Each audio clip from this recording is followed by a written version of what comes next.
it's that kind of stuff that brings your target audience into your office. They see that your place is a safe place. They see that you and your staff are lovely. They get to connect with other people, and obviously, within that community, you've got people that are current clients, the current patients, and then the long-term strategy is that, hey, when they decide they need a chiropractor, when they decide they need a naturopath, it's a no-brainer. They're going to choose you. Welcome to the Marketing Your Practice podcast. We're leading a healthcare revolution by showing natural health and fitness experts how to become community influencers so they can build profitable, predictable, and enjoyable practices. And now your hosts, Angus Pyke and Tony Rose. Angus Pyke here from ADIO Media, and welcome to the Marketing Your Practice podcast. A special one for me today because I've got one of my best friends in the world, Dr. Billy Chow. Buddy, how are you? Hey, I'm great, Angus. I'm super excited. After all these years, I get to be on your podcast. So, super stoked. Thank you very much. My pleasure, buddy. It's interesting because often these conversations, we had the pleasure of just spending the weekend together a couple of weekends ago, and we talk about all other bits and pieces. But it's a bit odd to kind of really interview your friend. It gets a bit kind of full on when that's the case. I'm in terms of ask those kind of questions. But this format now, I can ask you a whole bunch of questions that I wouldn't normally be asking you if we're out for a coffee or for dinner or those kind of things as well. So now let's assume that there is a possibility that people have been hiding under a rock for the last decade and they don't know much about the Billy Chow story. Bring our listeners kind of up to speed in terms of what's brought you to kind of where you are now. All right. Well, look, like yourself, I've been around the profession for a number of years. So I think as of this year, I've been a chiropractor now for 20 years. I've dived into not only being in private practice and had multiple practices, but also dived into the area of being on boards with the CAA and also currently with the ASRF. Over sort of, I guess it's been sort of one of those sort of evolutions that, and in a lot of ways it's kind of been one of the things that have been on my monkey on my shoulder where I'm like, hey, I'd love to do this. I'd love to kind of get into this. But then, there's that kind of fear, trepidation, what other people are, thinking, and also that element of overwhelm of just, I'm running your practices and, being a parent and all that kind of stuff and, family. But I've now dived deep into the area of mentorship and coaching. So over the last 2 or so years, I am I'm working with Sean Lacey at the Black Diamond Club. For people that don't know, Dr. Sean Dill and Lacey Book out in the US. And they have a program that's called the Black Diamond Club, BDC. And I'm basically at their Aussie, contingent. So that's where I'm at the moment. Yeah, so 20 years in practice. I mean, you and I think I snuck through just before you. Yes, We're both proud RMIT graduates as well. But the coaching thing has been going on a little while for you in different forms, hasn't it? Yeah, it has. It's the most simplest form of when we're, going through as a board director of the Chiro Association. I did a lot of student mentorship. Also did a lot of things with, bringing out sort of the transitioning into practice program that sort of ran in different states for the association. I also had a bit of a stint, shout out to Anthony Capiaghi for ADIO Practice, because I also had a stint as a coach for his company as well. But as I said, it's one of those things where it wasn't until certain things aligned in my life and some changes and that happened that, I kind of thought, well, hey, let's just cut the umbilical cord and dive deep in and face some of those things that I wanted to do for a long time. So a couple of weekends ago, as I was mentioning, you and I had the weekend together and over some red wine and many a coffee. We were talking about some of the similarities that we have, excuse me again, with both the coaching that you do inside of BDC and with what we do inside of Community Influencer. Yeah. And really this one that we'll talk about and introduce the audience to the paradox of choice and really the sense of overwhelm that we see in so many of the practitioners that we're coaching. There are so many choices for them. And you had a really lovely concept that you introduced me to. And that's really why I thought, let's talk about that today, because it helps to drive people towards some action. So How do you deal with overwhelm when you're coaching practitioners? Well, one of the things that it goes back to, I'm not sure if any of your viewers are big fans of The House of Cards with, Frank Underwood and Claire Underwood. And I can't remember exactly which episode or what season because there were so many of them, but there was actually one of the episodes where they were going through a lot of stuff, and they said to themselves, look, let's just focus on what's ahead of us. And it goes back to that sort of thing that we follow, and that is, what is the next logical step? Yeah. And that's what we were talking about, when you're over in Adelaide, we're having a couple of wines and some coffee, and being a health entrepreneur, or, being in practice, whether you're a naturopath or a chiropractor or a physio, that often, and, you are there by yourself often, maybe you have a couple of staff or maybe even no staff. And the trouble is that, you're there by yourself, and you have to be the marketer, you have to be the business owner, you got to be the person that does the sales, you got to be the person that writes the checks and pays expenses, and you get this overwhelm. And at the top of your mind that you need to grow the business, you need to make money, you want to succeed, and then the trouble is, and if I kind of aside to this, I use the analogy that when you have a GPS and you look at the little arrow that where you are, or even Google Maps, without plugging in a destination, and you're just kind of following where you are, that's kind of overwhelmed, isn't it? You sort of go, oh, well, I need to get here, but I'm just still here. And, if I walk over this way or I walk over that way, and you just keep following your little arrow, but until you actually put in a destination, what's the next logical step? And that is that next thing you want to do. That often, gives you a bit of a breather. You can actually help self-reflect. And, it obviously gives you that opportunity to, literally, what is the next logical steps going to allow you to grow? Got it. So, I think that's kind of three really powerful words. Next logical step. But I get to, and just listening to you now, particularly with that kind of analogy of the GPS, before you can even focus on next logical step, you have to focus on destination first. Yeah? You have to decide your destination. Yeah. Because otherwise we don't know. So, and then that's something that absolutely that again tends to bring out so much overwhelm. People making a decision to either set a goal, to So if I am in practice, because most of our people listening to this will be in some form of complementary healthcare practice. You said before, we're chiropractors and naturopaths and Chinese med practitioners, and so there's staff to run, there's maybe other practitioner staff, there's front desk staff, there's the administrative side of the practice, there's technical skills that I've got to deal with at the same time. Particularly this podcast here is all about marketing your practice as well. How do you help to guide people about what to look at first, what destination to decide first? Is there a hierarchy of where they should be going? Well, I think that there's we talk about that there's sort of 9 drivers in a business. So number 1 is obviously marketing, which obviously coincides with your podcast.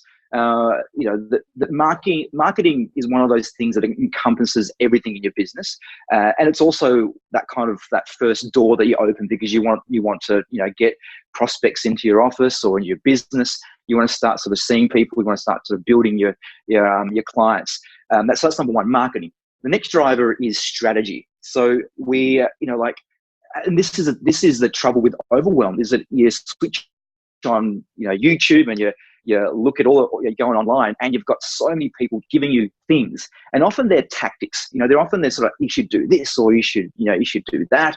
Hey, here's the script for that, or that kind of silver bullet to help you grow your practice. All these tactics, but I think more importantly is actually strategy. So that's important. What are the strategies? The next driver of your business is capital.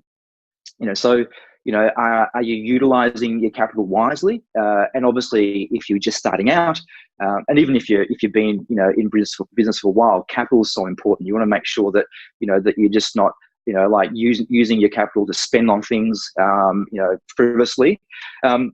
The next thing is you want to have a look at your business model. You don't want to crisscross your business model. So the important thing is with that is that if you are if you're in the area of you want to actually just look at, if you're a naturopath and you want to have a look at weight loss and diet, is that business model what you want to do? Versus then trying to crisscross and you're going, I'm also going to be doing other things. And the next driver is relationship building. So and that goes connects with marketing as well. So you want to obviously build great relationships both internally with your staff but also outside. The next thing that we have as a driver, and this is bigger, is distribution channels. And that is, and this is something we could spend hours talking about, but looking at how you can actually utilize influencers, leaders, other businesses in your community that share a similar target market audience that you can utilize as a distribution channel. And in BDC, we always talk about having 5 distribution channels, some 5 solid distribution channels that allow you to, that provide you, 1 or 2 people a month. That's a solid way of marketing. And then number 8 is systems, having great systems. And then the last one, which, they're all very important, but also culture. And that is the culture of your business, the culture of both, once again, internally and also what you present externally. So I would say that, like that, and that's a long-winded answer, Angus, but going back to the, what's the next logical step? Obviously, when you run a business, there are these sort of 9 drivers, and you want to look at these 9 drivers and go, okay, what's the next logical step that I can take in marketing? What's the next logical step I can take actually in getting my systems, better, and so forth? Yeah, got it. So break that down. It's almost like a little health assessment. Exactly. Way through, and I'm guessing that as people are listening to that, there might be areas that really stand out to them, like distribution channel. Never thought about that too. Yeah. There's something I want to dive a little bit deeper into first. Okay. I'm sure we can get into lots of these kind of things there. The difference between strategy and tactics, because everybody's obsessed with tactics. What's the thing that you say in your new patient visit, and what's working for you at the moment over on Facebook, and have you got a way I can run? These are all tactics as well. But you introduced us to this concept of a strategy. So what's the difference between strategy and tactics, and when should we be focusing on what?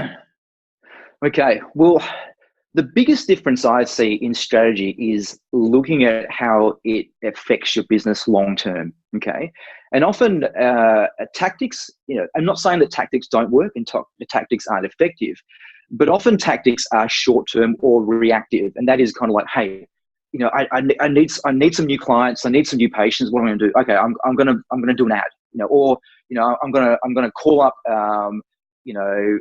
like a shopping center or an expo and actually get a stall and do a spinal screening.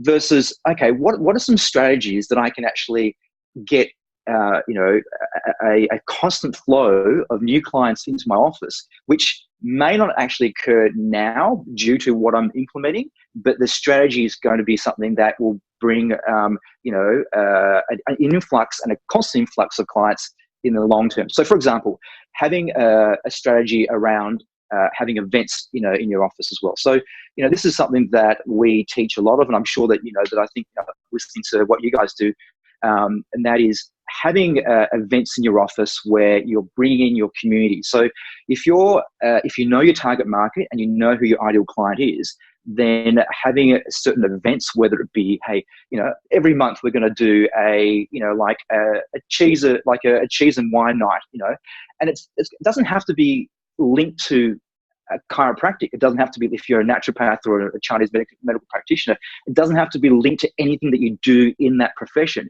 But if you sort of see that, look, your target market are women that are stressed, they often don't put themselves very, very high on their priorities list. They're always last. And then every month you set aside an hour and a half in your office, and you call it, hey, wine and wellness, or and then you bring them in, and you basically go, hey, this week we've got a Shiraz and we've got a Riesling and we've got extra cheeses, and then they connect. It's that kind of stuff that brings your target audience into your office. They see that your place is a safe place. They see that you and your staff are lovely. They get to connect with other people, and obviously, within that community, you've got people that are current clients, the current patients, and then the long-term strategy is that, hey, when they decide they need a chiropractor, when they decide they need a naturopath, like it's a no-brainer. They're going to choose you. And so we look at strategies of things which, once you implement in your practice, into your business, are things that are going to generate you growth and income and new clients along the way, rather than just something that is like, hey, let's just run an ad. Hey, let's just do this. Hey, Angus, can you tell me the script that I can do that's going to get this person to come back tomorrow? And obviously those things are important, but we like to look at strategy as a long-term process. I remember when I first heard Sean talk about this concept, and he was saying, you could have a sushi rolling night at your practice. Yeah. And often you hear, when we're talking in marketing terms, we talk about this concept of great marketing being more like farming and less like hunting. And that when we try and go in for the kill on that one opportunity there, you have that one opportunity and then it disappears.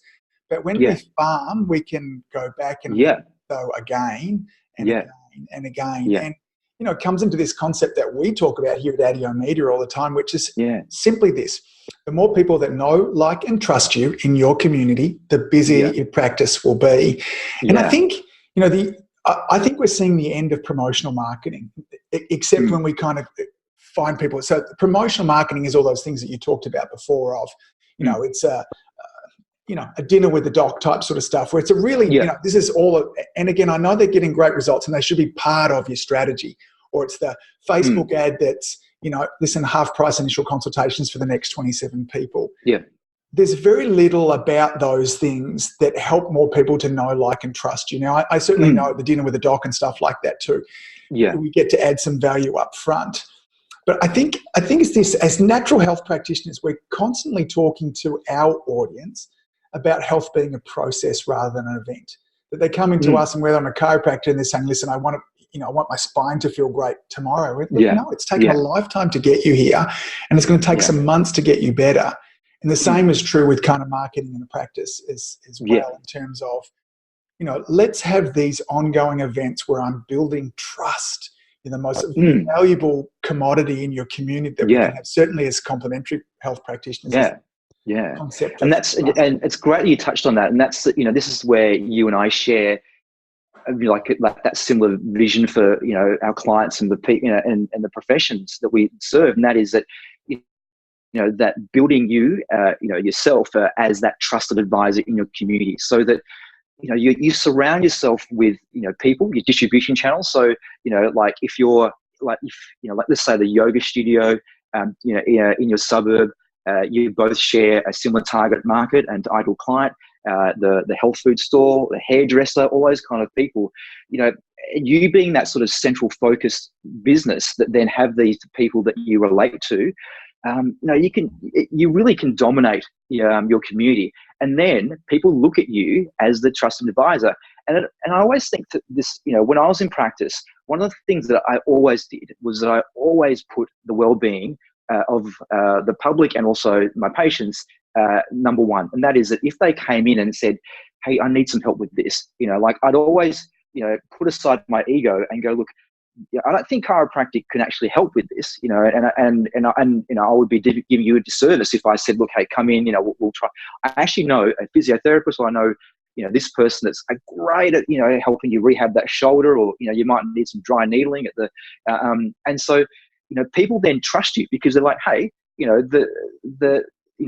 he had nothing, he had something to gain by saying, come and see me, but had nothing to gain sending, that person over to someone else. And so, that's something that we want to try and teach people. And that is that the higher, that you become, and the more credibility you actually have in the community as their trusted advisor, that's a strategy. That's a really solid strategy, rather than just go, hey, let's see what we can do to try and, get as many people, or try and convince as many people to come and see me. So that's, I think, we both share that vision for our clients and the people that we serve. I see, because one of the, when we talk about the distribution channels and that event, I've kind of just had an aha moment as well of, we're often told, because if we go back to this concept I talked about before of know, like, and trust you, and many of our listeners will have been told, listen, I need to go and meet the people in my local community. But going in to meet somebody cold can be really tricky. Like if you're heading into, the yoga studio, just say, hey, listen, Angus here, life chiropractic, been there 20 years. Nice to meet you guys. Here's my cards. We love looking after X, Y, and Z. If you have these people, send them in to us. Now, one that's all about me. It's nothing about the yoga studio. But it would be really different if you went into that yoga studio and said, hey, Angus here, Life Chiropractic. Second Wednesday of every month, we do a women, wine and wellness. It's all about having a drink, having some fun, and then giving, we love looking after women aged this to this and giving them strategies to cope with their busy lives as well. And we'd like to have you come along, and here's a couple of vouchers for, So then it was all about us building those relationships, and the avenue for you to build those relationships with those distribution channels can work through your monthly event. I've heard Sean talk about before, you should always be promoting to event. There always should be event going as well. Is that a strategy that would kind of work, Billy? Absolutely. I'll give you your listeners and your viewers something that we, this is a great tip to do. So let's just go back to that sort of thing where with the gym, and that is that gyms have a massive list of obviously of a database of members, and it it's always hard to, as you said, like to go to someone else and just ask. You want to try and create value for them, and that doesn't matter whether you're talking to a distribution channel or a referral partner, or even just your own practice members or your clients. You want to obviously start off with providing value for them rather than the ask. So one of the things you can do is actually get to go, if you have a gym that you share. Once again, you kind of want to sort of share some business with, and they could be your distribution channel. You go up to them and sort of say, hey, because traditionally what happens is that you go, oh, hey, I'm a chiropractor. I'd love to, be able to see how we can actually help you by having your people, learn more about chiropractic. Would I be able to maybe be on your screen or maybe even, have a stall at the front of your gym, wearing a high vis suit and a high vis jacket and holding a spine, giving out some pamphlets and cards. But what I would suggest is that they go to the gym manager and sort of say, hey, you've got a big list. How would it be if actually we wrote you an email which you can use, okay? And then this email basically actually says that, that you and I have actually had a communication together. We've actually shared quite a similar vision about health. And what we've found is that what we've done is we've actually bought a 10 or 20 chiropractic initial checks, which are valued at $200 or whatever. And it's if you would like one of these, we've actually paid for them. But just remember, you have to actually RSVP within a certain time, because we can't actually, we've only bought 20 of them, and then they would then send that out to their database. So that's giving them value, because remember, when people refer, they refer because they get like a high. They feel good about themselves. It's not necessarily about getting something back. And so for the gym people, for the actual manager of the gym, the owners, they're like, wow, they feel like that they're doing something great for their clients. Yeah, I think that's we touch more on that concept of why people refer, because this is a relatively new. I think I was listening to Dean Jackson really talk about this too. Because he says, look, people, when somebody refers, it's not that they're doing you a favor; they're doing it for the feelings that it starts to bring them up. So touch on that a little bit more. Yeah. So, look, we often think that people refer because. And look, obviously there's an element of, that they believe that that by referring, whether it's, hey, you should go to this cafe because they have great cake, or, hey, you should go see, this movie. But what this sort of science says is that when you refer, first of all, people refer really only because they know that they're going to gain something from them, for themselves. And what it is generally is gaining that sort of, when that person gets that referral and they do it, they're going to see how great, that I am for referring them. So traditionally what happens, remember, a lot of chiropractors would say, let's say that they will do like big yearly fees. Okay, I'm not saying that that's wrong or right, but like, there might be chiropractors that have like, you come in here and then it costs you, $3,500 to actually come and see us. And then the chiropractors might actually sort of not complain, but sort of go, you know what? How come people aren't referring? Why? Like, they understand, they love it, they're getting great results. And at the end of the day, the psychology of that is that in the head of that patient, they're going, look, the people that I know, they're making a decision that, they might not be able to sort of pay, $3,500 for the year of care, or, that they're going to think badly upon me by like going, you know what, like, I can't afford that much money, or, what are you talking about? Versus if, let's just say that they said to them, hey, you should go see this chiropractor. They have great, he's great, but they have a myriad of different sort of ways to pay. It's, you can pay per visit, you can do monthlies, or you can do this kind of stuff. That makes it easier, because for me, it's like, what? I know that they're going to do well in the practice. I know that they're going to get great results, but they're also going to go, hey, I feel great about referring that, rather than that barrier. It's a good thing. I mean, when you think about the psychology yourself, when you go and see a great movie and then you're telling all your friends about it, you're not doing that really to promote the movie. You're doing that because you want your friends to come back to you afterwards and go, Angus, that movie was great, wasn't it? Exactly. Or the restaurant, or the chiropractor, or the naturopath. We want that kudos at the end there too. And so one of the, we go as far in our practice that if you got sent in from Amanda to me, Billy, and that visit there too, I will actually say to you, Billy, we'll talk about Amanda and stuff like that too. So please, Billy, be sure to thank Amanda for sending you in here.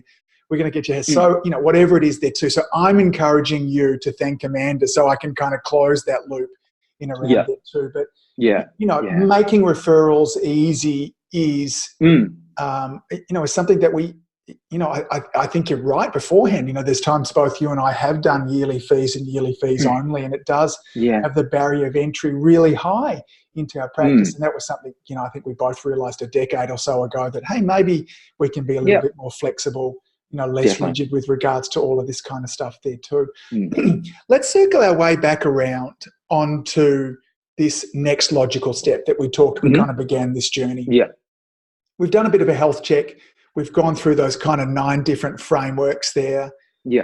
And we've realised that, hey, listen, systems. I actually don't have any systems in my practice at all.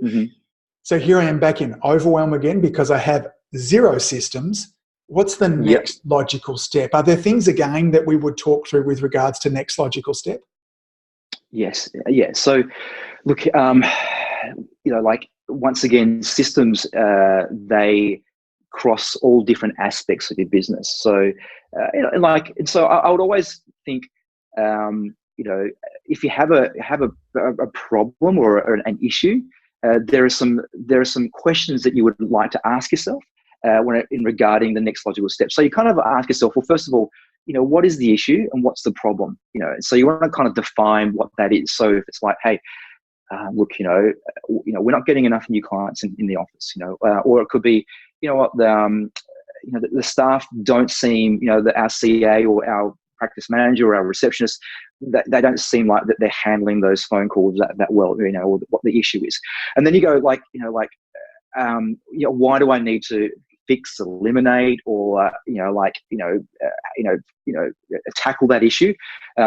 Because obviously, you want to sort of see, does it need to be fixed, or is it something that we can actually just eliminate totally?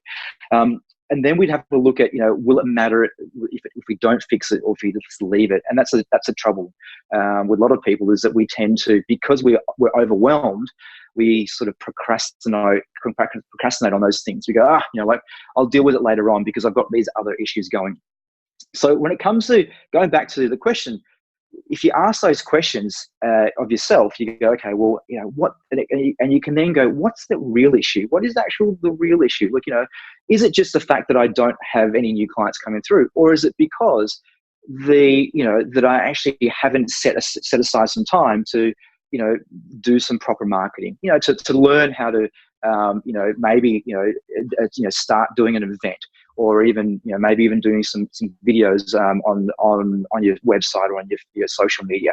And then with the staff thing, it's kind of like, okay, well, is the issue, that's at hand? What's the next logical step? Could it be that I just haven't been trained them? Have I just kind of let them just go? Have I stopped doing what I should have been doing, and being someone that helps lead them, guide them through the processes. So I think that when it comes to the next logical step, it's always trying to backtrack and sort of first of all see what is the problem, what's the issue at hand, and then think about what's the next thing we need to do to move forward. It's so often that people are going, look, the problem is actually this: not enough new patients, therefore I need to go and market. When actually the problem really is the retention of the people that you're looking after at the moment. Because what you're wanting to do is fill a bucket, and the bucket's got holes in it from top to bottom. So taking some time to step back and, excuse me, and have some self-reflection to work out, where are things really, people come to me and I do have some new patients, but nobody sticks around, and maybe nobody sticks around because you're terrible at what you do, or I don't have the confidence and certainty. But that comes back to taking some time of reflection and hopefully getting ourselves a little bit out of that. We talked about before the difference between strategy and tactics. Am I a practice that is of value in the community? Do I have high quality service? Do I have something even worth marketing to begin with as well? And I see this all the time. We have a process, a 4-step process that we talk through with our videos inside a community influencer, from making them to how they should be made to then them boosting and retargeting and all these fancy steps that end up with what we refer to as a black belt video.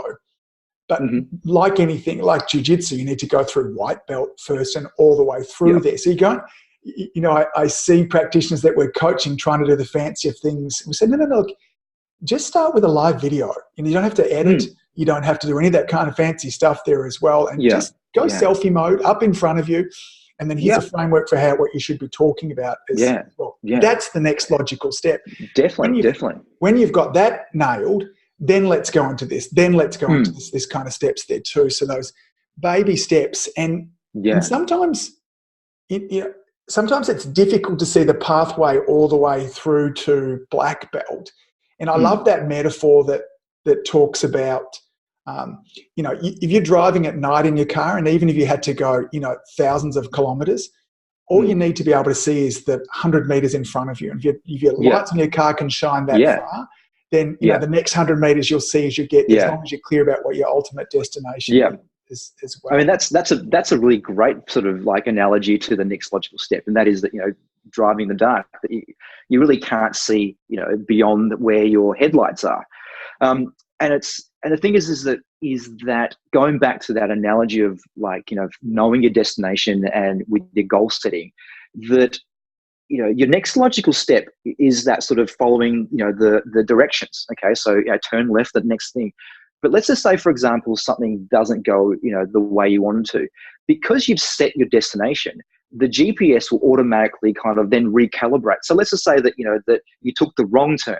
It doesn't necessarily mean you're not going to get to your goal. It just means that you have to recalibrate. So, and that whole thing where you said, look, just do a video, just do a selfie video, and we get overwhelmed with perfection. And I think that as healthcare practitioners, and I think that when you have that certificate and you've done your hard yards, you've got your qualifications, and you are supposedly this sort of like upstanding health professional in the community, you feel like that you need to have that that constantly that, and so that whole thing where you go, I'm worried what I'm going to look like, I'm worried what I'm going to say, and then that kind of paralysis because you want to be perfect. And then you and I obviously follow that rule, and we've learnt this a lot, and that is done is better than perfect. And it's there's no better time in society now, and that is being authentic, because as we know, switching on social media, all we see at Instagram, all we see are these sort of perfect people, the perfect life, the posts where someone's got their Rolex watch, in front of their BMW or their, Bugatti, steering wheel, or women in their sort of like bikini shots and all that kind of stuff. And I think that people are kind of they want to see beyond that, and you being authentic and you making mistakes. And like, I'm not perfect, you know, I stumble sometimes when I talk, but I think that people love that. People want to see that, hey, you're just like me, and you know that because of that, I can see how I can trust you, because you know that you're being authentic and what you're saying I resonate with. That goes a long way. Yeah, authenticity is incredibly attractive. And I think you said before, I can't think of a situation or people that I've followed, friends there as well, that the journey towards success is not them constantly needing to correct again. You know, very rarely certainly in practice is the journey from point A all the way to point B, you know, straight one. And I don't know if it's true or not, but there's that, you know, they talk about the plane when it's flying from one spot to the other is constantly offline the whole time. And we have to get okay with that as well. You know, that our 6 practice multipliers, number 6 of those is have a growth mindset, which in essence is this: be okay with failure, celebrate it, look what you did, what was wrong, and understand that we've got a destination there. The GPS metaphor works so great. It's going to say, hey, take the next right. We'll get back on the track there again. Smile, laugh, and you know, authenticity is so damn attractive for all those reasons that you talked about before, because it's very relatable. Yeah, absolutely. Yeah, good, dude. Good. I love this concept of the next logical step as well. So a couple of questions to kind of wind this up through here as well. You've mentioned a couple of times BDC. What is BDC? You've got a beautiful community of people along from there too. If people want to find out a little bit more about that, what's that? How do they find out more? What goes on inside the cult of BDC? Or the cult of BDC, So we kind of all wear these funny costumes, and you know, and we have these masks.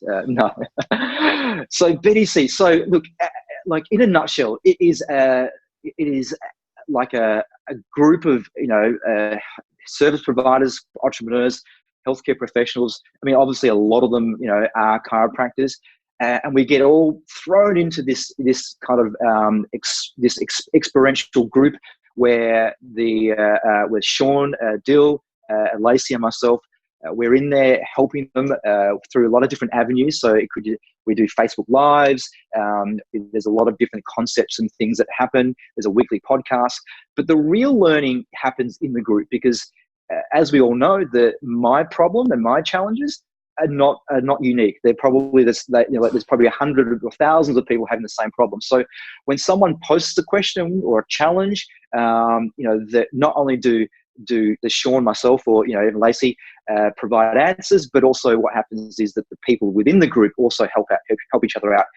The other thing also is that there's something that we don't do enough of, and that is allow ourselves to celebrate our wins. That there's this kind of sort of astigmatism in our profession that we need to be sort of like hold on to our wins, and we don't want to say anything because, and certainly in Australia we have that sort of tall poppy syndrome. But whereas in BDC, I mean, like, it's very, very safe. If we have a win, and it can be as a small thing as, hey, someone signed up for care, or hey, the staff that we just hired was great, or it could be a massive win.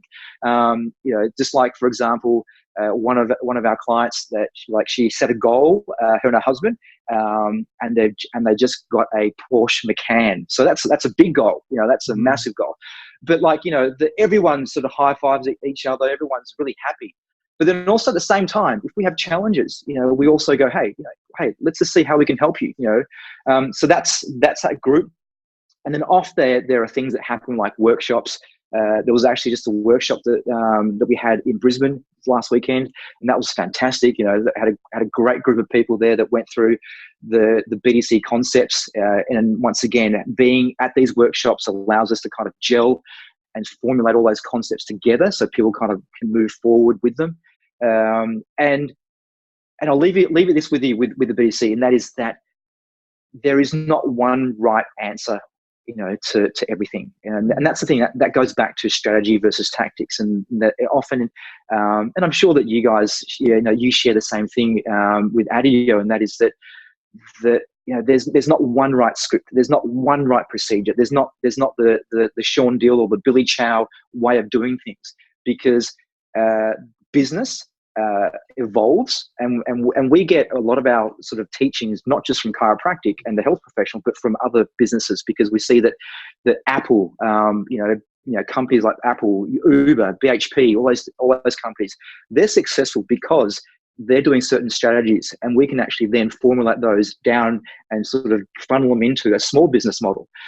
So there's not one right solution or one right way to doing something.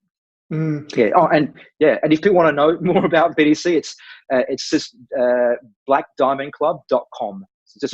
So it's from outside looking in at BDC. There's such a beautiful community feel with you guys between each other, with your Black Diamond cups and your little gifts that go along. In fact, here's one here for the there you go.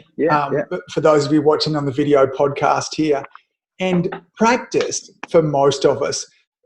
We end up very siloed and quite alone, and having a nice, safe spot where we can come and share, and so important to celebrate our victories as well as kind of, share the challenges that we have going along. And I just continue to see and hear great things about BDC as well. Thank you. Yeah. You've also got a new thing coming up too soon, or another iteration of that you call Marketing to the 90s? Marketing to the 90. Yeah. So that's a program we're about to launch, and it's a part online, part sort of teleconference webinar live program. So it's like a 10-week program. There's 10 modules, and then every week I jump on and I go through those modules, help you with your challenges. And it's based on the Book Yourself Solid model of marketing, and it's key things like target market, ideal client.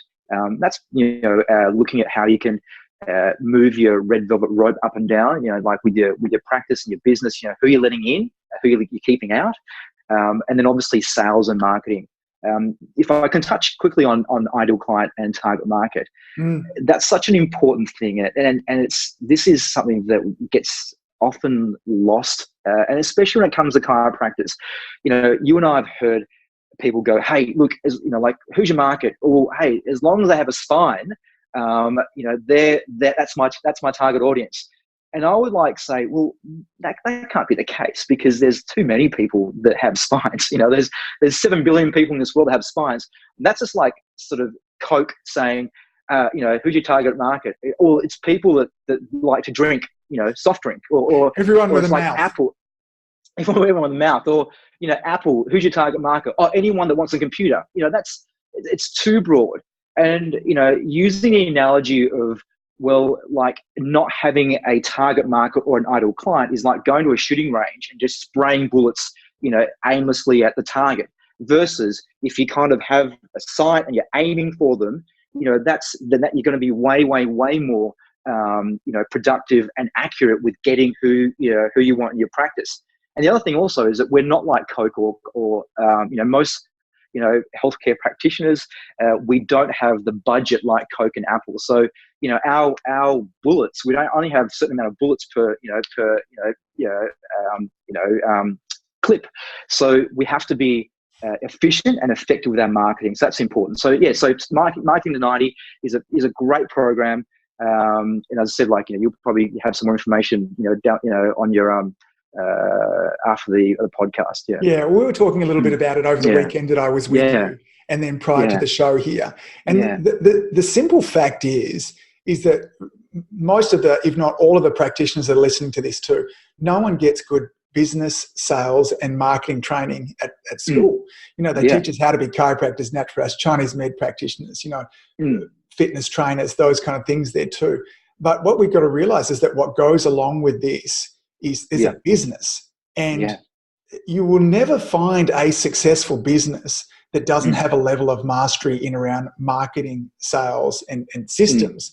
And we tend to shy away from it because we have these beliefs that, if I just help sick people get well, that's all I need to build my business. Well, I got to tell you, I know so many gifted chiropractors, gifted practitioners who were great with their people but couldn't run a business, and unfortunately they failed. So you Yeah. need to invest in yourself. The course sounds fantastic as well. And we'll have some links down in the show notes. Yeah.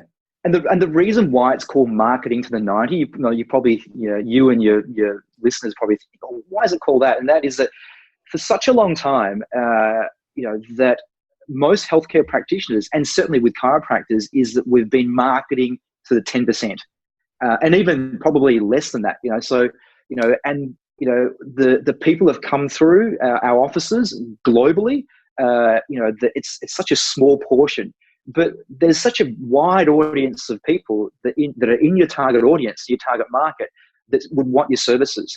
That they understand our health paradigm, that understand concepts of getting checked and for problems, and then hopefully not having them. They understand the concept of being well and staying healthy, and the proactiveness of that. And the trouble is that we close our doors because we're just constantly marketing to almost like the believers, the people that have drunk the Kool-Aid, that they wear the CrossFit, compression socks, and they drink the green juice, and that they eat paleo, or they're vegan. So, but there are bigger people. A bigger portion of people in the community that we can actually serve. So that's why it's called Marketing to the 90. Yeah, neat concept. There are people out there right now actively looking for a solution. Yeah. You're the solution. They're just not aware that you're the one that can actually help them there as well. So, hey, Billy, thanks for sharing with us today. I hope our audience get this concept of the next logical step, to run through the difference between kind of strategy and tactics, work their way perhaps through those frameworks that you said before, and got clear about a destination as well. And if you're interested, gang, there'll be links where you can check out Black Diamond Club and the Marketing to the 90. Head on over to adiomedia.com/podcast, and then you'll find this episode through there and all the show notes. So, Billy, if somebody wants to hook up more with you, and they should be following your Instagram because it's great, where do they find more about you in particular if they want to reach out? Well, they can email me, Billy, BILLY, at blackdiamondclub.com, or they can just shoot me over a friend on Facebook, Billy Chow. They'll find me. There's only probably one person that looks like me in the world, or on Instagram I'm under @TheChiliBow. So that's like when I can explain that on another podcast. We'll leave that, but I'll make sure all those links are in the podcast show notes. Buddy, wonderful to have a more formal chat with you here in this situation. And I'm sure we'll be chatting later on the week about other things as well, man. Thanks for all that you do, buddy. Keep saving lives, because you're doing an extraordinary job of that. And to all of our listeners, if you haven't already, please head on over to iTunes, subscribe to the show. And if you would rate and let us know your thoughts about the show, then that would be super helpful. We would appreciate you from the bottom of our hearts with regards to that as well. So, Billy, thanks for everything, buddy. See you soon. Thank you. If you enjoyed listening to this podcast, you have to come and check out the Community Influencer Program.